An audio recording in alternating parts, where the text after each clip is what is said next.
Hi കൂട്ടുകാരെ, ഞാൻ ഇന്ന് എൻ്റെ വീടിൻ്റെ അടുത്തുള്ള ഒരു ചെറിയ കാട്, ആ കാടിൻ്റെ ഇടയ്ക്ക് നമ്മളെ നാട്ടിലെല്ലാം കാണുന്ന ഒരു കഴിക്കാൻ പറ്റിയ ഒരു എന്താ പറയുക, പഴം കൊട്ടക്ക എന്ന് പറഞ്ഞ ഒരു മുൾച്ചെടിയാണ്. മുൾച്ചെടി എന്ന് പറഞ്ഞാൽ മുള്ളിൻ്റെ മരം, അതിൻ്റെ മുകളിലാണ് ഈ കായ വിരിഞ്ഞിരിക്കുന്നത്. എല്ലാ കൊല്ലവും ഇങ്ങനെ നല്ല പഴുത്ത് നിൽക്കും കേട്ടോ. ഞാനത് എല്ലാ കൊല്ലവും ഇവിടെ തന്നെ ഈ മരത്തിൽ നിന്ന് തന്നെ കഴിച്ചുകൊണ്ടിരിക്കുന്നതുമാണ്. നല്ല അടിപൊളിയായ ഒരു കായ കേട്ടോ, ചെറിയതാണ്. പിന്നെ നമ്മൾ പറയുന്നത് കേട്ടോ പഴംകൊട്ടക്കാണ് കേട്ടോ. നല്ല സ്വാദിഷ്ടം എന്നല്ല, മധുരം, നല്ല തേൻ പോലെയുള്ളൊരു കായാണ്. ഒരു മുള്ളുമ്മിലാണ് മുള്ളാണ് ഇതിൻ്റെ മരത്തിന് ഉണ്ടാവുക. മുള്ളിൻ്റെ അകത്ത് ഇതും മുള്ള തന്നെയാണ് മൊത്തം. അതിൻ്റെ ഇടക്കാണ് ഈ കായുള്ളത്. ഞാൻ പണ്ട് പോലെ ചെറുപ്പം പോലെ കഴിക്കുന്ന ഒരു കായതുകൊണ്ട് എനിക്ക് ധൈര്യത്തിൽ കഴിക്കാൻ പറ്റും. ഞാനിപ്പം കഴിക്കുന്നത് ഒന്നും സംഭവിക്കില്ല, ഒരു പ്രശ്നമില്ല.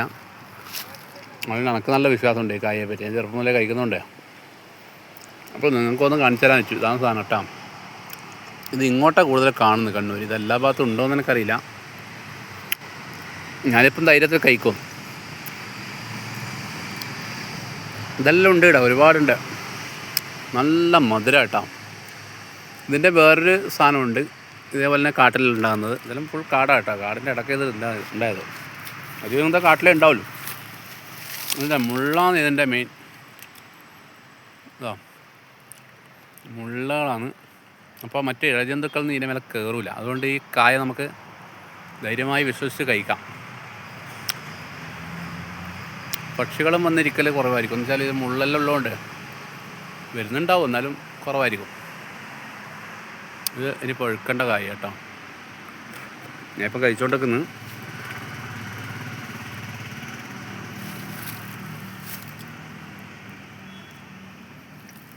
നല്ല മധുരമുള്ള ഓരോന്ന് ചെറിയ ഇങ്ങനെ കൊത്തിയത് പോലെ ഉണ്ട്. അത് പക്ഷി തന്നെ ആയിരിക്കും ചിലപ്പോൾ.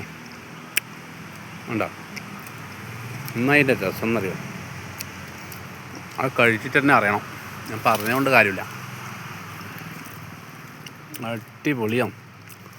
പഴം കൊട്ടക്കാന്നാണ് നമ്മളിവിടെ പറയാം കേട്ടോ. മുള്ളിക്കുണ്ട്, മുള്ളിക്കാന്ന് പറഞ്ഞ സാധനമുണ്ട്. അതിവിടെ ഇല്ല ഇപ്പം. അതിനെക്കാട്ടിയും ടേസ്റ്റുള്ള സാധനം ഇത്.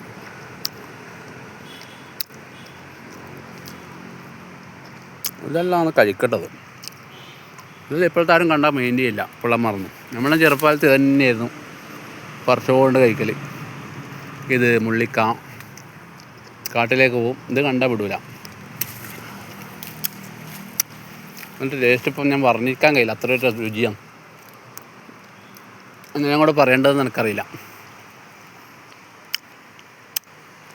എവിടെയെല്ലാം കണ്ടോ സാം.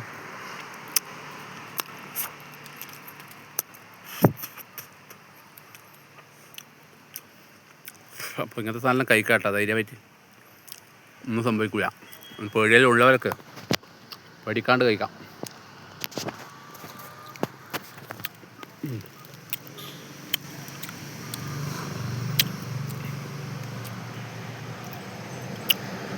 നാളെ ആകുമ്പോൾ ആദ്യം ഇതെല്ലാം പഴുത്തിട്ടുണ്ടാവും. ഇത് വേഗം പഴുത്ത് വരുന്ന സംഭവമാണ്. ഈ പച്ചക്കുരുവല്ലോ അല്ലേ, 2 ദിവസം കൊണ്ട് ഇത് പഴുത്ത് ഇതേപോലെ ഇരിക്കും. പക്ഷെ അധികം ചീഞ്ഞ് പോയത്. പഴുത്തിങ്ങനെ ആദ്യത്തെ ദിവസം പഴുത്തതും കഴിക്കണം. കുറച്ച് മഞ്ഞ വരണം, പഴുത്ത് അതേ വെള്ളം നിറയുണ്ടാവുക. പിന്നെ ഇതേപോലെ വെള്ള നിറാവും, പിന്നെ ഒരു തവിട്ട് നിറാവും. ആ തവിട്ട് നിറാവുമ്പോൾ കഴിക്കേണ്ടത് കേട്ടോ.